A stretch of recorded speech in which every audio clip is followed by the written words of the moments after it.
오늘도 이렇게 만나 뵙게 되어 정말 반갑습니다. 혹시 요즘 사람들 때문에 마음 고생하신 적 있으시죠? 아무것도 아닌 것 같은데 며칠씩 속이 안 좋고 괜히 그 사람 생각만 나고 그러신 적 말입니다. 나이 들면 편해질 줄 알았는데 어쩐지 사람 관계가 더 까다로워진 것 같다는 생각 한 번쯤은 해보셨을 겁니다. 동네에서 마주친 이웃이 인사도 안 하고 지나가면 괜히 서운하죠. 내가 뭘 잘못했나? 하고 이틀 동안 마음이 불편하고요. 자식이나 며느리, 사위가 한마디 툭 던진 말이 가슴에 박혀서 밤새 뒤척이기도 합니다. 엄마, 그냥 좀 쉬세요. 이 한마디가 엄마는 이제 필요 없다는 뜻인가? 하고 해석되어 버리는 거죠. 오랜 친구와의 모임에서도 괜히 미묘한 거리감이 느껴질 때가 있습니다. 예전엔 그냥 웃고 넘어갔던 농담이 이젠 왠지 마음에 걸리고 저 사람이 나를 무시하는 건 아닐까? 하는 생각이 들기도 하죠. 그런데 말입니다, 여러분. 이게 비단 우리만의 문제가 아닙니다. 200년 전에 살았던 독일의 한 철학자도 똑같은 고민을 했습니다. 그 사람 이름이 쇼펜하우어라는 분인데요. 이분이 아주 재미있는 이야기를 하나 남겼습니다. 바로 고슴도치 이야기입니다. 추운 겨울날 고슴도치들이 서로 따뜻하게 지내려고 가까이 모였대요. 그런데 가까이 가니까 서로의 가시에 찔려서 아프더랍니다. 그래서 멀리 떨어졌더니 이번엔 너무 추워서 견딜 수가 없었죠. 결국 고슴도치들은 깨달았습니다. 아, 우리는 서로 따뜻함을 나누려면 찔리지도 않고 춥지도 않은 딱 적당한 거리를 찾아야 하는구나. 사람도 똑같습니다. 가까이 가면 찔리고 멀어지면 춥고 인생이 그렇죠. 자, 다시 한번 고슴도치 이야기로 돌아가 봅시다. 추운 겨울날 고슴도치 한 무리가 있었습니다. 날씨가 너무 추워서 몸이 떨릴 지경이었죠. 이러다가 얼어 죽겠어. 우리 서로 모여서 체온을 나누자.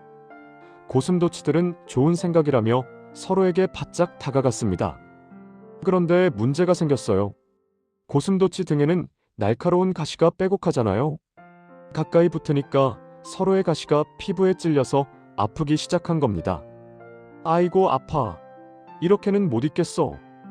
고슴도치들은 황급히 서로에게서 멀어졌습니다. 그런데 멀어지니까 이번엔 또 추위가 밀려왔습니다. 다시 가까이 갔다가는 또 찔리고 멀어졌다가는 또 춥고 이 과정을 여러 번 반복한 끝에 고슴도치들은 마침내 깨달았습니다. 우리에게 필요한 건 딱 적당한 거리구나. 쇼펜하우어는 이 이야기를 통해 사람의 관계를 설명했습니다. 사람도 고슴도치랑 똑같다는 거죠. 우리는 누구나 타인의 온기가 필요합니다. 혼자서는 외롭고 쓸쓸하니까요. 특히 나이가 들수록 사람의 손길, 사람의 말 한마디가 그리워집니다. 그래서 가까이 지내려고 합니다. 자식들과 더 많이 통화하고 친구들과 자주 만나고 이웃들과도 친하게 지내려고 하죠. 그런데 가까이 가면 문제가 생깁니다. 사람마다 자기만의 가시가 있거든요. 어떤 사람은 말이 거칠어요. 좋은 뜻으로 한 말인데 듣는 사람은 마음에 상처를 받습니다. 어떤 사람은 자기밖에 몰라요. 내 이야기를 들어주기보다는 자기 이야기만 하죠. 어떤 사람은 기분 변화가 심해요. 어제는 웃으면서 이야기하더니 오늘은 왜 그러는지 퉁명스럽습니다.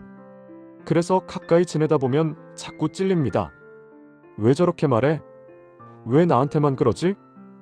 이런 생각이 들면서 마음이 아프죠. 그러면 또 거리를 둡니다. 그래, 사람이 다 그렇지 뭐. 나는 이제 혼자 조용히 살아야지. 그런데 혼자 있으니까 또 외롭습니다. 말할 사람도 없고 함께 밥 먹을 사람도 없고 그저 텔레비전만 보고 있자니 쓸쓸해집니다. 특히 70대쯤 되면 이 느낌이 더 강해집니다. 주변 사람들이 하나 둘 떠나가고 건강도 예전 같지 않고 세상이 점점 빨라져서 따라가기도 벅찹니다. 그러다 보니 남은 관계가 더욱 소중하고 또 그만큼 예민해집니다. 혹시 나를 싫어하는 건 아닐까? 나를 귀찮아하는 건 아닐까? 이런 생각이 자꾸 들어서 마음이 불편합니다. 자, 그런데 말입니다. 왜 하필 나이가 들수록 이 관계가 더 어려워질까요? 젊었을 때는 그냥 웃고 넘어갔던 일들이 이제는 왜 이렇게 마음에 걸릴까요? 이유가 있습니다. 첫째, 우리는 이미 평생에 걸쳐 수많은 사람들을 만나봤습니다. 좋은 사람도 만나봤고, 나쁜 사람도 만나봤습니다. 배신도 당해봤고, 오해도 받아봤고, 마음 아픈 일도 많이 겪었습니다. 그러다 보니 사람을 대할 때 자동으로 과거의 경험이 떠오릅니다.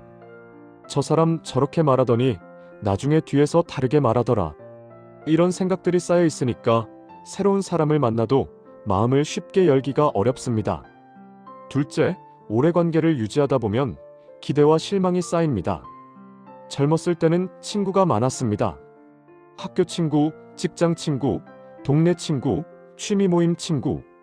여기저기서 사람을 만나고 새로운 관계를 만들었죠. 그런데 나이가 들면 그 숫자가 줄어듭니다.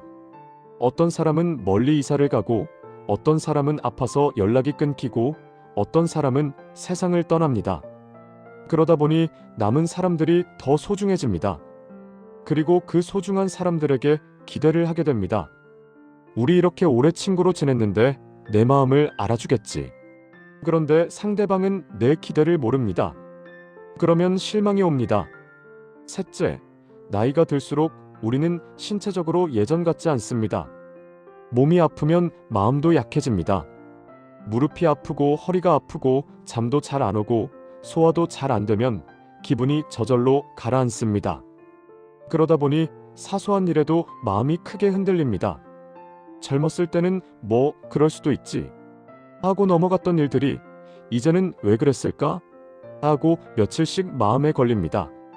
쇼펜하우어는 이렇게 말했습니다.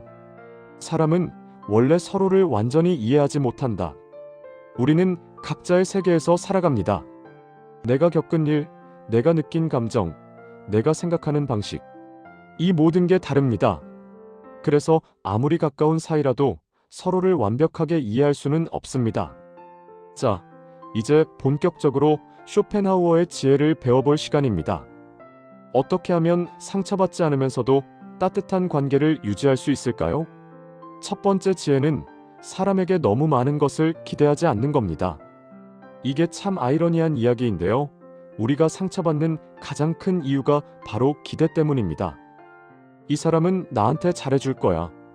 우리가 이렇게 가까운 사이인데 당연히 내 마음을 알아주겠지. 이런 기대가 클수록 그 기대가 충족되지 않았을 때의 실망도 커집니다. 예를 들어 자식에게 이런 기대를 합니다. 일요일에는 당연히 와서 밥 먹고 가겠지. 그런데 자식이 바쁘다고 못 온다고 하면 서운합니다. 하지만 쇼펜하우어는 이렇게 말합니다. 기대는 고통의 어머니다. 기대하지 않으면 실망도 없습니다. 재미있는 비유를 하나 들어볼까요? 감자탕을 기대하고 식당에 가면 감자탕이 나와도 그냥 그렇네 하고 맙니다. 하지만 아무 기대 없이 가서 따뜻한 물 한 그릇이 나와도 아, 고맙네 하게 됩니다. 기대치를 낮추는 게 아니라 기대 자체를 내려놓는 겁니다. 그러면 모든 게 선물이 됩니다. 사람이 원래 그렇다. 이 한마디를 마음속에 새겨두세요. 사람은 완벽하지 않습니다. 나도 완벽하지 않고 상대방도 완벽하지 않습니다. 때로는 약속을 잊기도 하고, 때로는 말을 함부로 하기도 하고, 때로는 무심하기도 합니다. 이게 사람입니다. 두 번째 지혜는 상대방의 말과 행동은 나에 대한 것이 아니라 그 사람 자신에 대한 것이라는 깨달음입니다.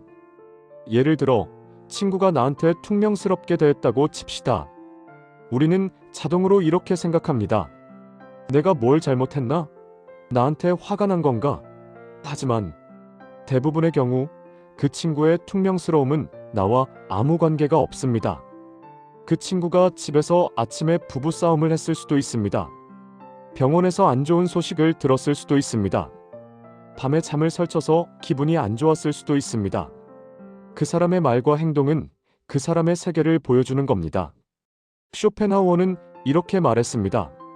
사람들은 자기 자신의 경험과 성격이라는 색안경을 통해 세상을 본다. 예를 들어 어떤 사람은 원래 말투가 거칠습니다. 이 사람이 나한테 거칠게 말했다고 해서 나를 싫어하는 건 아닙니다. 그 사람은 모든 사람한테 그렇게 말하는 겁니다. 어떤 사람은 원래 표현을 잘 못합니다. 이 사람이 고맙다는 말을 안 한다고 해서 감사하지 않는 게 아닙니다. 그냥 말로 표현하는 게 서툰 겁니다. 이걸 알면 상대방의 말과 행동에 자동으로 반응하지 않게 됩니다. 저 사람이 저렇게 말하는 건 나 때문이 아니라 저 사람 자체의 문제구나. 이렇게 생각하면 마음이 편해집니다. 세 번째 지혜는 상처받는 그 순간에 바로 마음의 거리를 조정하는 겁니다. 이게 시청자 여러분이 바로 오늘부터 쓸 수 있는 실용적인 기술입니다. 누군가의 말이나 행동 때문에 마음이 아플 때 우리는 보통 두 가지 반응을 합니다. 하나는 맞서 싸우기입니다. 내가 왜 그래야 해? 나는 잘못한 게 없어. 하고 따지거나 화를 냅니다.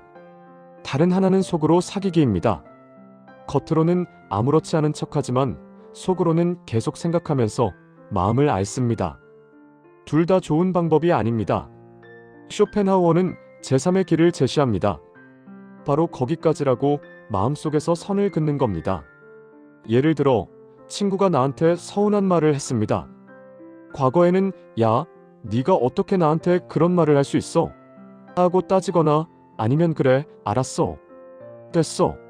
하고 돌아서서 며칠 동안 소가리를 했을 겁니다. 하지만 이제는 이렇게 합니다. 마음속에서 조용히 말합니다. 거기까지야. 이 말은 나는 여기까지만 받아들이고 그 이상은 내 마음에 들이지 않겠다는 뜻입니다.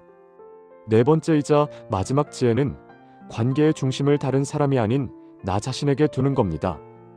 우리는 평생 다른 사람을 중심에 두고 살았습니다. 어렸을 때는 부모님의 기대에 맞춰 살았고, 결혼해서는 배우자와 자식을 위해 살았고, 직장에서는 상사와 동료의 눈치를 보며 살았습니다. 그러다 보니 나이가 들어서도 여전히 다른 사람의 반응이 나의 행복을 좌우합니다. 하지만 쇼펜하우어는 이렇게 말합니다. 나의 평온이 가장 중요하다. 평온은 최고의 재산이다. 다른 사람이 나를 어떻게 생각하든 나의 마음이 평온하면 그게 최고입니다. 내 마음이 평온해야 다른 사람에게도 좋은 에너지를 줄 수 있습니다. 자, 이제 철학적인 이야기는 충분히 했으니 구체적으로 어떻게 실천할 수 있는지 알아봅시다. 첫 번째 실천은 우리가 무의식적으로 하는 지나치게 가까이 가려는 습관을 인식하고 줄이는 겁니다. 우리는 좋은 의도로 다른 사람에게 가까이 갑니다. 도움을 주고 싶어서, 친하게 지내고 싶어서 하지만 때로는 이 좋은 의도가 상대방에게는 부담이 됩니다. 자식한테 매일 전화하지 말고 이틀에 한 번 또는 일주일에 두세 번 정도만 하세요. 친구한테 매번 만나자고 하지 말고 상대방이 먼저 연락할 때까지 기다려보세요. 두 번째 실천은 대화할 때 말보다 표정을 먼저 보는 습관을 들이는 겁니다. 나이가 들수록 우리는 말에 집착합니다. 저 사람이 이렇게 말했어. 저 말이 무슨 뜻이지? 하지만 사실 말보다 중요한 건 표정과 기운입니다. 같은 괜찮아요라는 말도 얼굴에 미소가 있으면 정말 괜찮다는 뜻이지만 얼굴이 굳어 있으면 괜찮지 않다는 뜻입니다. 나이가 들면 말보다 기운이 더 중요해집니다. 상대방이 지금 어떤 에너지를 가지고 있는지, 얼굴 표정이 밝은지 어두운지, 목소리 톤이 따뜻한지 차가운지 이런 걸 먼저 보는 겁니다. 세 번째 실천은 나를 계속 불편하게 만드는 사람과는 감정적으로 거리를 두는 겁니다. 이게 참 어려운 일입니다. 왜냐하면 우리는 평생 사람과 잘 지내야 한다고 배워왔기 때문입니다. 나를 계속 불편하게 만드는 사람이 있습니다. 만날 때마다 나를 무시하는 듯한 말을 하는 사람, 만날 때마다 나를 비교하고 깎아내리는 사람, 이런 사람과는 거리를 둬야 합니다. 물리적으로 멀어질 수 없다면 감정적으로라도 거리를 두는 겁니다. 마음속에 투명한 막을 하나 세우는 겁니다. 저 사람의 말은 나한테까지 오지 못해. 저 투명한 막에서 멈춰. 이렇게 상상하는 겁니다. 네 번째이자 마지막 실천은 관계에 너무 많은 노력을 들이지 않는 겁니다. 우리는 평생 관계를 만들기 위해 노력했습니다. 좋은 인상을 주려고, 사람들한테 잘 보이려고, 관계를 유지하려고 정말 많은 노력을 했습니다. 하지만 인생의 후반부에는 다른 전략이 필요합니다. 이제는 억지 관계 대신 평온한 관계를 선택할 때입니다. 쇼펜하우어는 이렇게 말했습니다. 자연스럽게 이어지는 관계가 진짜 관계다. 억지로 연락하지 않아도 생각나면 저절로 연락하게 되는 관계. 만나려고 애쓰지 않아도 자연스럽게 보게 되는 관계. 이런 관계가 진짜 관계입니다. 자, 이제 오늘 이야기를 정리하면서 여러분께 꼭 전하고 싶은 위로의 메시지를 나누려고 합니다. 평생 많은 사람들을 만나고 많은 관계를 유지해 왔습니다. 학교 친구, 직장 동료, 이웃, 친척, 모임 사람들. 젊었을 때는 인맥이 넓어야 해 사람을 많이 알아야 해 하면서 관계를 넓히려고 애썼습니다. 하지만 이제는 다릅니다. 이제는 관계의 숫자가 아니라 질이 중요합니다. 100명과 불편하게 지내는 것보다 5명과 편안하게 지내는 게 훨씬 낫습니다. 나를 편안하게 해주는 사람, 나와 있으면 마음이 가벼워지는 사람, 그런 사람들만 가까이 두세요. 혹시 이런 생각 해보신 적 있으신가요? 나는 왜 이렇게 예민할까? 요즘 들어 왜 이렇게 작은 일에도 마음이 상할까? 여러분, 그건 당신이 예민해서가 아닙니다. 당신이 너무 오래 살아서 그렇습니다. 60년, 70년을 살면서 수많은 일을 겪었습니다. 기쁜 일도 많았지만 슬픈 일도 많았습니다. 사람한테 상처도 받았고 배신도 당했고 오해도 받았습니다. 그러다 보니 마음에 상처가 많이 쌓였습니다. 새 상처가 생기면 옛 상처가 같이 아픈 겁니다. 이건 자연스러운 일입니다. 당신의 잘못이 아니에요. 그러니 스스로를 탓하지 마세요. 쇼펜하우어는 고독을 매우 중요하게 여긴 철학자입니다. 그는 이렇게 말했습니다. 홀로 있을 수 있는 사람만이 진정으로 자유롭다. 젊었을 때는 이 말이 이해가 안 됐습니다. 하지만 나이가 들면 이해가 됩니다. 혼자 있는 시간이 편안합니다. 눈치 볼 필요도 없고 좋게 보이려고 애쓸 필요도 없고 그냥 있는 그대로 나로 있을 수 있으니까요. 고독은 외로움이 아닙니다. 고독은 나와 함께 있는 시간입니다. 차 한 잔 마시면서 창밖을 바라보는 시간, 좋아하는 음악을 들으면서 가만히 앉아 있는 시간, 아무 생각 없이 산책하는 시간. 이런 시간들이 사실은 가장 평온한 시간입니다. 나이가 들면서 주변 사람이 줄어드는 게 슬프게 느껴질 수 있습니다. 예전엔 이렇게 많은 사람들이 있었는데 이제는 몇 명 안 남았네. 하지만 이건 슬픈 일이 아닙니다. 이건 자연스러운 과정입니다. 젊었을 때는 넓고 얕은 관계가 많습니다. 많은 사람을 알지만 깊이 알지는 못합니다. 나이가 들면서 관계가 걸러집니다. 스쳐 지나가는 관계는 자연스럽게 멀어지고 진짜 관계만 남습니다. 그리고 그 진짜 관계는 점점 깊어집니다. 말하지 않아도 통하고 자주 만나지 않아도 마음은 가깝고 오래 보지 못해도 서로를 잊지 않는 그런 깊은 관계 말입니다. 자, 오늘 긴 이야기를 함께 해주셔서 정말 고맙습니다. 마지막으로 오늘의 핵심을 한 번 더 정리해 드리겠습니다. 첫째, 사람은 고슴도치와 같아서 너무 가까우면 찔리고 너무 멀면 춥습니다. 적당한 거리가 필요합니다. 둘째, 사람에게 너무 기대하지 마세요. 기대가 클수록 실망도 큽니다. 셋째, 상대의 말과 행동은 나에 대한 것이 아니라 그 사람 자신에 대한 것입니다. 넷째, 상처받는 순간 거기까지라고 선을 그으세요. 다섯째, 관계의 중심을 나에게 두세요. 나의 평온이 가장 중요합니다. 많은 어려움을 견뎌냈고 많은 책임을 다했고 많은 사람을 사랑했습니다. 가끔 실수도 했고 후회도 있겠지만 그래도 당신은 최선을 다했습니다. 그러니 이제는 스스로를 좀 칭찬해 주세요. 나는 잘 살아왔어. 나는 괜찮은 사람이야. 평생 남을 지켜왔습니다. 이제는 나를 지킬 차례입니다. 상처받지 않도록 조심하고 마음 편한 사람들과 지내고 불편한 관계에서는 적당한 거리를 유지하고 그렇게 나를 지키면서 사세요. 이게 지혜입니다. 내일 아침 눈을 뜨면 오늘 들은 이야기가 조금이라도 생각났으면 좋겠습니다. 누군가 당신을 불편하게 할 때 거기까지라고 마음속으로 말해보세요. 누군가에게 서운할 때 사람이 원래 그렇지 뭐 하고 넘어가 보세요. 혼자 있는 시간이 외로울 때 이건 외로움이 아니라 나와 함께 있는 시간이야 하고 생각해 보세요. 그러면 마음이 조금 가벼워질 겁니다. 매일이 완벽할 수는 없습니다. 가끔은 힘든 날도 있고 가끔은 사람 때문에 마음 아픈 날도 있을 겁니다. 하지만 그럴 때마다 오늘 이야기를 떠올리세요. 쇼펜하우어는 이렇게 말했습니다. 인생에서 가장 중요한 것은 평온이다. 돈도 명예도 성공도 아닌 바로 마음의 평온이라고 했습니다. 여러분도 그 평온을 누리시길 바랍니다. 상처받지 않으면서도 따뜻함을 나누고 외롭지 않으면서도 나를 지키고 그렇게 균형 잡힌 삶을 사시길 바랍니다. 오늘 긴 이야기 끝까지 들어주셔서 정말 감사합니다. 오늘도 평온한 하루 되시길 바랍니다. 고맙습니다.